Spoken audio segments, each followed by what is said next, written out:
Hello everyone. इस video में हम सिंपल इंटरेस्ट और कंपाउंड इंटरेस्ट के कुछ क्वेश्चन करेंगे, कुछ एक्स्ट्रा क्वेश्चन करेंगे, क्योंकि इससे पहले की जो वीडियो बनाई थी हमने उसमें इसके बेसिक और कुछ बेसिक क्वेश्चन किए थे। ठीक है, लेकिन एग्ज़ाम में कुछ मिक्सअप क्वेश्चन आ रहे हैं जिसमें सिंपल इंटरेस्ट और कंपाउंड इंटरेस्ट से रिलेटेड क्वेश्चन को मिक्स करके उनको सॉल्व करना है। तो इस वीडियो में हम ऐसे ही क्वेश्चन लेंगे जिसमें सिंपल इंटरेस्ट और कंपाउंड इंटरेस्ट को मिल के क्वेश्चन होंगे।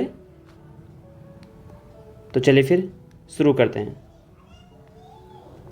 तो जो फर्स्ट क्वेश्चन है इस वीडियो का, किसी राशि का 2 वर्षों का चक्रवृद्धि ब्याज 40.80 है। मतलब 2 वर्षों का जो कंपाउंड इंटरेस्ट है वो कितना है, 40.80 रुपये। ठीक, और साधारण ब्याज 40 रुपये है, और एसआई कितना है, 40 रुपये है। और बोला है ब्याज की वार्षिक दर और मूलधन ज्ञात करो। मतलब हमें आर और प्रिंसिपल पी फाइंड करना है। ठीक, अब ऐसे क्वेश्चन को सॉल्व करने के लिए दो तरीके हो सकते हैं। या तो आप पहले सिंपल इंटरेस्ट निकालो 2 साल का, फिर कंपाउंड इंटरेस्ट निकालो, फिर इनको वैल्यू पुट करके इसको माइनस करके आर और पी निकाल लो। ठीक, या यहाँ पे एक थोड़ा स्मार्ट तरीके से इसको सॉल्व करेंगे। वो कैसे, देखो, अगर हम कंपाउंड इंटरेस्ट क्या होता है हमें मालूम है। अगर सिंपल इंटरेस्ट का एक साल में जो भी हमें इंटरेस्ट मिलेगा, मान लेते हैं 100 रुपये में एक साल में 10 रुपये इंटरेस्ट मिला तो 110 हो गए।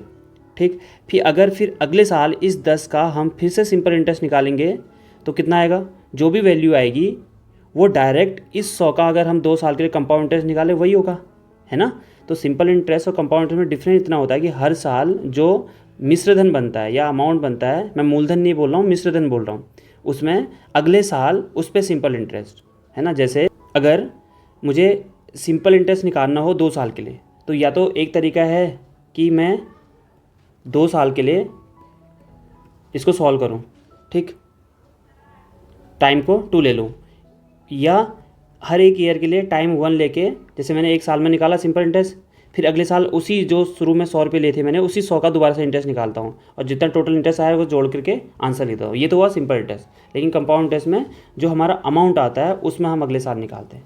ठीक, तो अब ये इतना सब कुछ इसलिए बताया क्योंकि अब इसमें हम क्या करेंगे, हमें जो 2 साल का सिंपल इंटरेस्ट दिया वो कितना है, 40। तो एक साल का सिंपल इंटरेस्ट क्या होगा, एक साल का सिंपल इंटरेस्ट वो क्या होगा, 40/2 मतलब 20। ठीक, और इनका जो ब्याज है, इनका तो दोनों का ब्याज है, उसका डिफरेंस क्या है, अंतर क्या है ब्याज में अंतर क्या है, CI माइनस SI। CI कितना है, 40.8 माइनस 40 बराबर 0.8। ये इसका डिफरेंस है। तो ये डिफरेंस क्या है, ये डिफरेंस है इस वाले का, हम ये बोल सकते हैं जो ये अमाउंट है, एक साल बाद जो भी हमारा सिंपल इंटरेस्ट आया होगा उसी पे जो इंटरेस्ट आया होगा वो यही चीज़ है। ऐसे भी कर सकते हैं, है ना। तो इस क्वेश्चन को 2 तरीके से कर सकते हैं, या तो डायरेक्ट पहले सिंपल इंटरेस्ट निकालो फिर कंपाउंड इंटरेस्ट निकालो, जो मैंने शुरू में बोला माइनस करके सॉल्व करो, या पहले इसके लिए एक साल का निकाल लो और जो डिफरेंस आया है वही इस वाले अमाउंट का इंटरेस्ट है। इसका मतलब 20 रुपये में एक साल का SI या साधारण ब्याज वो कितना हो जाएगा, 0.8। तो हम इसको सॉल्व करेंगे तो P into T into R upon 100 होता है, और ये सिंपल इंटरेस्ट का फॉर्मूला होता है, और ये कितना हो जाएगा 0.8। तो P कितना है, ये 20 इंटू T कितना है, 1 ईयर, R कितना है वही हमें फाइंड करेंगे, और नीचे 100 इक्वल टू 0.8। इसको सॉल्व कर देते हैं तो इधर चले जाएगा तो ये 80 हो जाएगा, और ये R इक्वल टू हो जाएगा, इधर जाएगा तो इतना आएगा पॉइंट के बाद, इसको हटा देते हैं, इंटू ये 20 नीचे चला जाएगा, इससे इसको कैंसिल आउट करेंगे, ये कैंसिल हो जाएगा तो R बराबर आ जाएगा 4%। ठीक है, तो R निकल गया। R के बाद हमें क्या निकालना है, अब मूलधन निकालना है। मूलधन कैसे निकलेगा, मूलधन निकालने के लिए 2 साल का ब्याज क्या है, ये है ना, और R हमें पता चल गया, तो इसका मतलब P into R into T upon 100 बराबर 40। ठीक है ना, ये 40 है ना। उसके बाद P कितना है ये हमें फाइंड करना है। R हमने निकाला है अभी 4%, तो 4 इंटू टाइम कितना है, 2 साल में हमारा जो सिंपल इंटरेस्ट था वो 40 आया, बट्टे 100 बराबर 40, और इसको इधर क्रॉस मल्टीप्लाई करेंगे तो P इक्वल टू आएगा 40 को 100 से गुणा करेंगे, नीचे 8 पंचे 40, तो P बराबर आ गया 500। तो ये इस क्वेश्चन का ये दो आंसर हो गए, पी बराबर आर बराबर 4% और पी बराबर 500।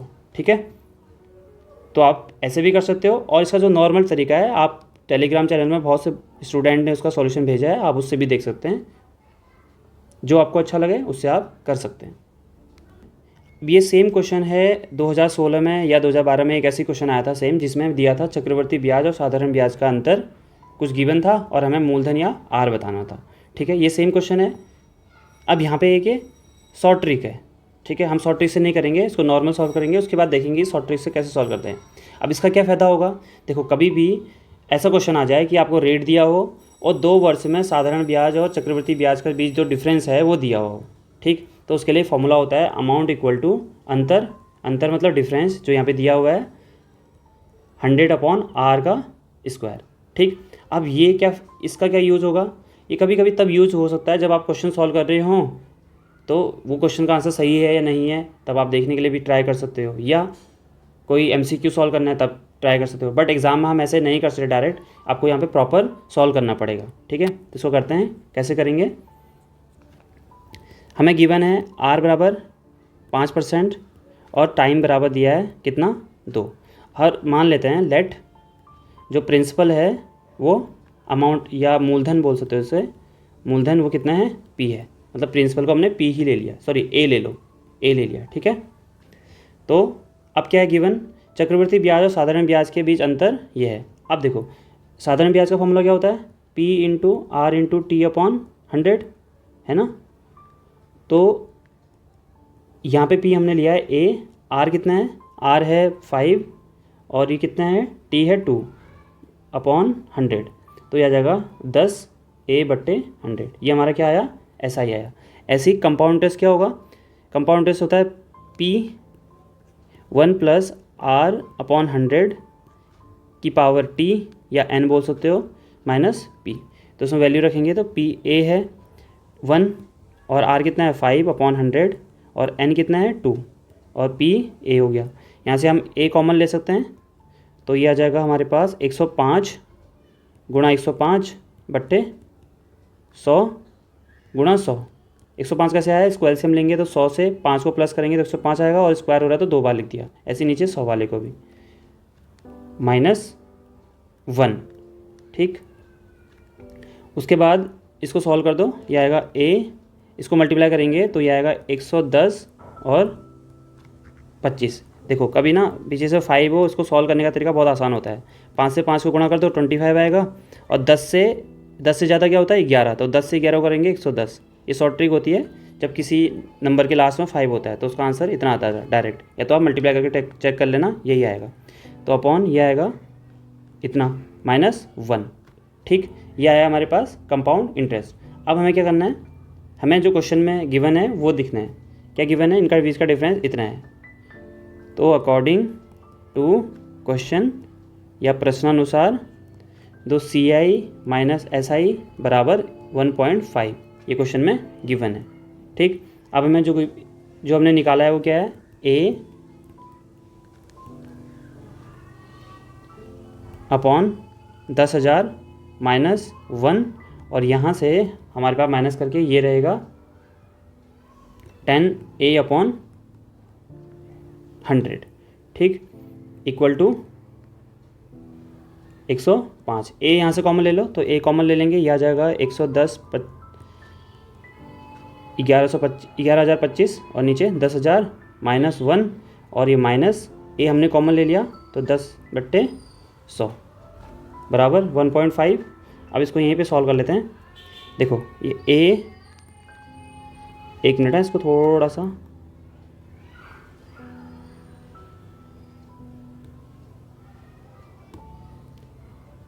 अब इसको सॉल्व कर लेते हैं। यहाँ से A कॉमन था हमारे पास और इसका एलसीएम क्या होगा 10,000, और ये रहेगा इतना -10,000 -100 से 10 को गुणा करेंगे तो 1,000, और ये 1.5, तो इसको सॉल्व करेंगे यहाँ तो A ये माइनस हो जाएगा तो आएगा 1,025 आएगा, और -1000/10,000, और यहाँ से इक्वल टू 1.5, तो a इक्वल टू हो जाएगा, ये माइनस होकर 25 आ जाएगा और इधर उधर मल्टीप्लाई होगा तो 1 5 कितने जीरो 1 2 3 4 1 2 3 4 एक डेसिमल है तो ये हो गया पॉइंट में, तो इसको हटा देते हैं, इतना आ जाएगा नीचे, इससे इसको माइनस करेंगे तो 25, तो a बराबर आएगा 25 को इसको डिवाइड करेंगे तो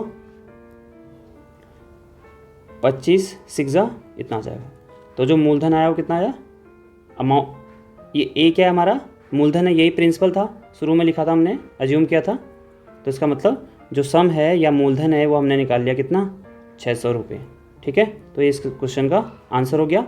अगर हम यही चीज़ डायरेक्ट इस फॉर्मूले में रख के करते तो 1.5 और यहाँ से 100 अपॉन r कितना है 5 का स्क्वायर, तो 1.5 ये आएगा इतना अपॉन नीचे वाले का 5 का स्क्वायर 25, तो ये 1530 और 25 आ गया और उसको सॉल्व करेंगे तो हमारे पास ये आ जाएगा 600। तो ये डायरेक्ट भी काम, जब हम MCQ सॉल्व कर रहे हैं या क्वेश्चन सॉल्व करने के बाद हमें आंसर देखना है सही आ रहा है कि नहीं आ रहा है, तो आप ऐसे भी चेक कर सकते हैं। तो अब नेक्स्ट क्वेश्चन है, इसमें क्या है कि जो 2 वर्ष के लिए था इसमें क्या है 3 वर्ष के लिए है।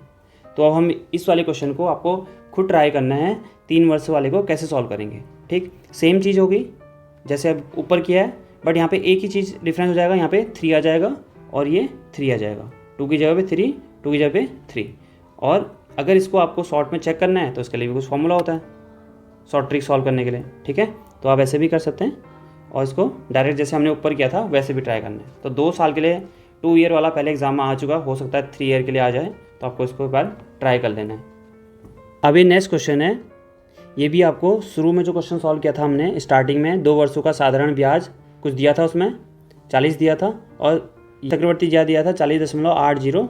तो आपको इसको इस क्वेश्चन को सेम उसकी तरह करना है, उसमें प्रिंसिपल भी निकालना था, आर भी निकालना था, इसमें आपको बस आर निकालना है और इसका आंसर जो आएगा आर इक्वल टू 8%। तो एक बार इसको ट्राई करना खुद।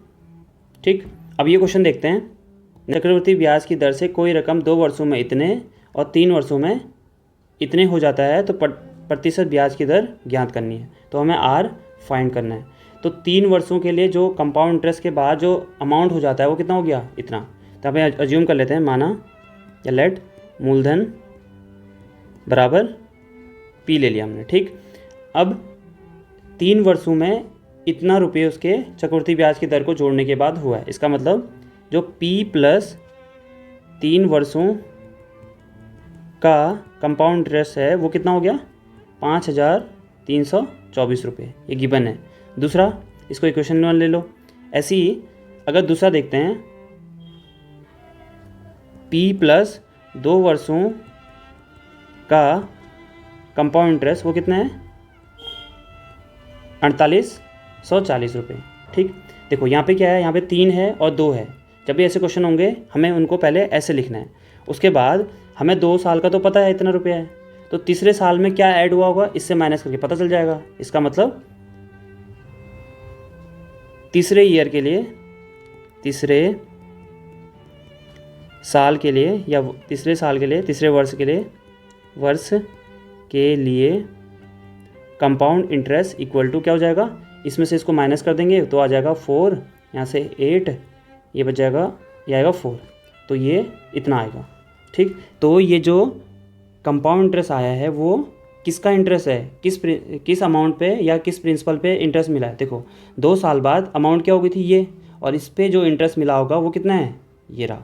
ठीक है, ये क्या है, खाली इंटरेस्ट है, ये अमाउंट नहीं है। तो प्रिंसिपल क्या होगा, 1 साल पहले देखो 2 साल बाद प्रिंसिपल ये आ गया, मतलब इतने रुपए थे, और 1 साल के लिए और रखा तो कंपाउंड इंटरेस्ट कितना हो गया, इतना हो गया। इसका मतलब जो P है वो इतना हो गया, इतना था, है ना, और इस पे जो कंपाउंड इंटरेस्ट मिला वो कितना मिला 484 मिला, और टाइम कितना लगा इसके लिए, टाइम 1 साल लगा, क्योंकि 2 साल में ये था और तीसरे साल इतना ब्याज को इसमें ऐड होके मिलेगा, तो तीसरे साल में क्या होगा, तो टाइम क्या होगा 1 हो जाएगा, क्योंकि 2 में से 1 में गए हैं, सॉरी 2 में से 3 तीसरे वर्ष में गए हैं, 2 वर्ष से तीसरे वर्ष में, तो और रेट कितना वही हमें फाइंड करना है। ठीक, तो इसका मतलब जो कंपाउंड इंटरेस्ट होता है वो क्या होता है, आप चाहो तो यहाँ पे सिंपल इंटरेस्ट का फॉर्मूला भी लगा सकते हो, क्योंकि 1 ही साल के लिए, ठीक है, उसमें कोई डिफरेंस नहीं आ रहा है, तो हम या तो कंपाउंड इंटरेस्ट भी लगा सकते हैं। तो हमें कंपाउंड इंटरेस्ट लगाना है, तो यह जगह P1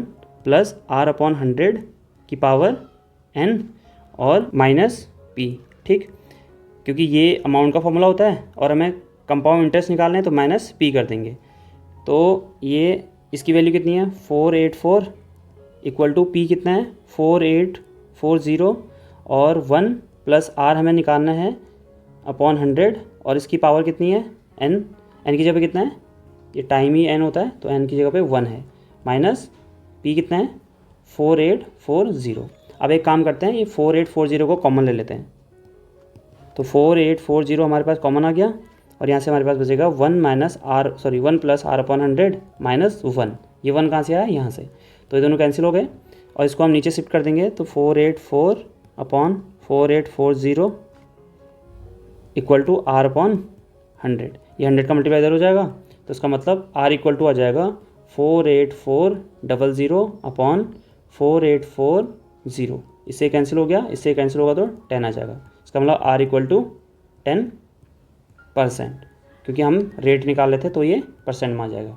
ठीक है, तो जब भी ऐसे क्वेश्चन होंगे तो पहले हम जो भी ईयर दिए होंगे, अगर यहाँ पे 2 लिखा है फिर 3 दिया है, या यहाँ 3 लिखा है यहाँ पे 4 लिखा है, तो ऐसे जब भी होंगे तो हम क्या करेंगे, पहले दोनों के लिए इक्वेशन बना के, ज़रूरी नहीं इसको बनाना, आप डायरेक्ट भी तीसरे वर्ष के लिए डिफरेंस बता सकते हो, इसको माइनस करके जो आएगा, और जो ये कंपाउंड इंटरेस्ट आएगा ये दूसरे वर्ष का जो भी प्रिंसिपल रहा होगा, जो भी अमाउंट रहा होगा उस पर इंटरेस्ट होगा। ठीक है, तो हम इस वाले को दूसरे वर्ष के बाद जो लास्ट अमाउंट होगा उसको हम p ले लेंगे, फिर इसको सॉल्व कर देंगे तो ये हमारे पास इसका आंसर आ जाएगा। तो एक सेम क्वेश्चन है नेक्स्ट में, यहाँ पे 15 वर्ष के लिए इतना दिया है और 16 वर्ष के लिए इतना दिया है, तो आपको इसको ट्राई करना है। इसका आंसर 1 ये आएगा। ठीक है, या इसको बोल सकते हैं 25/24%, ऐसा भी कुछ आंसर आ सकता है, तो इसको आप खुद ट्राई करना, ये आंसर आना चाहिए। ठीक, तो एक और क्वेश्चन करते हैं। तो यहाँ पे क्या लिखा है, एक राशि को 20% वार्षिक चक्रवर्ती ब्याज की दर से 2 वर्षों के लिए उधार दिया जाता है। मतलब कोई अमाउंट है, उसको p मान लेते हैं, p कोई मूलधन है, माना मूलधन या राशि, यहाँ पे राशि पूछा ना, तो उसको हम ले लेते हैं p। ठीक, अब बोल रहा है यदि राशि को 20% वार्षिक चक्रवर्ती ब्याज की दर से 2 वर्षों के लिए उधार दिया जाता है, मतलब इसको, इस राशि को 2 वर्ष के लिए दे रहे हैं, तो जो कंपाउंड इंटरेस्ट होगा 2 वर्षों के लिए वार्षिक चक्रवर्ती ब्याज या कंपाउंड इंटरेस्ट, यहाँ पे वार्षिक को ध्यान रखना, तो उसके लिए फॉर्मूला जो हम पढ़ते हैं, जो भी हम फॉर्मूले पढ़ते हैं कंपाउंड इंटरेस्ट का, वो वार्षिक के लिए होता है। ठीक है, और ये जो लिख रखा है यहाँ पे अर्धवार्षिक के लिए, क्योंकि इसमें क्वेश्चन अर्धवार्षिक का भी दिया है, हाफ ईयरली के लिए। तो ये क्या जाएगा, इसका फॉर्मूला क्या होता है, p 1 प्लस r अपॉन 100 की पावर n, या t भी बोल सकते हो, माइनस p।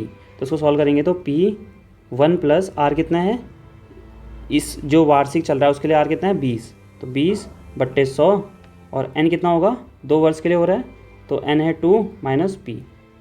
अब सेम रेट पे 2 वर्ष का अर्धवार्षिक रूप से चक्रवर्ती ब्याज बताते हैं, तो 2 वर्षों के लिए अर्धवार्षिक कंपाउंड इंटरेस्ट वो कितना होगा, p 1 plus r upon 2 upon 100 की पावर 2n। ठीक है, या 2t भी लिख सकते हो p, तो वैल्यू रख देते हैं p 1 प्लस इस r की जगह कितना है 20 अपॉन 2 अपॉन 100, और 2 इंटू टाइम कितना है, टाइम भी 2 है, 2 ईयर के लिए ना n की जगह पे, तो माइनस p, तो p ऐसे रहेगा। तो इसको सॉल्व करेंगे तो 1 प्लस ये 10 आ जाएगा बट्टे 100, और यहाँ से हमारे पास आएगा 4 माइनस p। ठीक, चाहे तो इसको यहाँ पे सॉल्व कर सकते थे, इसको सॉल्व करके यहाँ पे लिख देते हैं, ये कितना आएगा p, ये 0 से 0 कैंसिल हो गया, या ऐसा काम करते हैं, इसको एलसीएम लेंगे तो ये आएगा 120/100 की पावर 2 माइनस p। ठीक, ऐसे इसको भी कर देते हैं, p 110/100 की पावर 4 माइनस p। ठीक है, अब ये क्या कह रहा है, जो अगर अर्धवार्षिक रूप से इसको कंपाउंड इंटरेस्ट मिल रहा है, तो ये जो इंटरेस्ट मिलेगा, ये जो अमाउंट होगा वो इससे 482 रुपये अधिक होगा, मतलब जो कंपाउंड इंटरेस्ट मिलेगा वो 482 रुपये अधिक होगा। तो मतलब ये वाला जो अमाउंट है ये इससे 482 अधिक है। तो इसका मतलब हम कह सकते हैं इसका और इसका डिफरेंस, इन दोनों का डिफरेंस क्या होगा, 482 होगा। मतलब मैं अगर बोल रहा हूँ कि ये जो 120 है वो 100 से 20 अधिक है, इसका मतलब इन दोनों को माइनस करूँगा तो 20 आएगा, है ना। तो वही चीज़ यहाँ पे करना है। हम क्या करेंगे, इसको लिखेंगे P, तो P 110/100 की पावर 4 माइनस P माइनस, क्योंकि दोनों का डिफरेंस लिख रहे हैं ये वाले को लिख देते हैं, P 120/100 की power 2 minus P equal to कितना दिया था हमें, अधिक कितना है 482, तो आएगा 482। P देखो इससे इसको अगर डिवाइड करेंगे तो ये आएगा 1.14 माइनस P माइनस, जब माइनस अंदर मल्टीप्लाई करेंगे तो ये आएगा फिर से P, इसको अगर मल्टीप्लाई करेंगे तो ये आएगा 1.2 का स्क्वायर, और यहाँ से फिर इधर मल्टीप्लाई करेंगे तो माइनस माइनस प्लस हो जाएगा, ये P आएगा, और इधर वाला 482 ऐसे ही हो गया। ये दोनों कैंसिल आउट हो गए, तो ये यहाँ से P कॉमन ले लो, P कॉमन हो गया तो आएगा 1.1 का पावर 4 और माइनस 1.2 की पावर 2 इक्वल टू 482। अब चाहो तो इसको मल्टीप्लाई कर दो 4 बार, 1.1 इंटू 1.1 इंटू 1.1 करके, या इसमें एक और मेथड लगा सकते हैं, ए स्क्वायर माइनस बी स्क्वायर। ये हमने फॉर्मूला पढ़ा था, ए स्क्वायर माइनस बी स्क्वायर बराबर होता है ए प्लस बी और ए माइनस बी, ठीक है। तो हम ये भी इसमें अप्लाई कर सकते हैं। तो कैसे करेंगे, हम लिख सकते हैं 1.1 2 की पावर 2, क्योंकि 4 लिखा है तो ये पूरा ए हो जाएगा, कौन सा, ये पूरा ए हो जाएगा, जैसे यहाँ पे लिखा ना ए, तो उसके बाद माइनस यहाँ से 1.2 का स्क्वायर ऐसे लिख देते हैं इक्वल टू 482 ऐसे ही रहेगा। तो इसका मतलब इस फॉर्मूले को अप्लाई करेंगे तो ये आएगा 1.1 का स्क्वायर माइनस 1.2, और दूसरा क्या आएगा 1.1 का स्क्वायर प्लस 1.2। देखो क्या किया है, ये a है और ये b है, तो a माइनस b, ये पूरा a है ना ये वाला, तो a minus b a plus b, ठीक है। तो ये चीज़ अप्लाई की है। आप चाहो तो डायरेक्ट मल्टीप्लाई भी कर सकते हैं। तो p 11 का स्क्वायर होता है 121, तो ये 1.21 आ गया माइनस 1.2, यहाँ से भी 11 का स्क्वायर 121 प्लस 1.2 और ये 482, इसको सॉल्व कर देते हैं तो ये आएगा 0.01 और ये आएगा 2.41, ठीक, इक्वल टू 482। तो P इक्वल टू आ जाएगा 482 अपॉन 0.01 मल्टीप्लाई 2.41। अब इस पॉइंट को हटाने के लिए 1 2 3 4, तो हम क्या कर सकते हैं, ऊपर नीचे 10,000 से गुणा करेंगे तो ऊपर आ जाएगा 482, कितने जीरो हैं, 4 स्थान दशमलव का है, तो 1 2 3 4 अपॉन नीचे इसके पॉइंट को हटा देंगे तो ये आएगा 1 इंटू 241। तो इससे इसको कैंसिल करेंगे, ये 2 जा हो जाएगा, 2 से इसको मल्टीप्लाई करेंगे तो इतना आएगा। तो P बराबर आ गया हमारे पास 2 और 4 जीरो, तो P ये हमारा इसका आंसर हो गया, ठीक है। तो इस वीडियो में इतने ही हैं, तो आप देख सकते हैं इन क्वेश्चनों को एक बार रिपीट करके, हो सकता है ऐसे क्वेश्चन भी एग्ज़ाम में आ जाएं। तो नेक्स्ट वीडियो में हम कुछ अलग अलग टॉपिक के क्वेश्चन लेंगे। अभी तक हम टॉपिक वाइज कर रहे थे, नेक्स्ट वीडियो जो भी आएगी उसमें हम अलग अलग क्वेश्चन की जो भी इंपॉर्टेंट क्वेश्चन होंगे उनको सॉल्व करेंगे।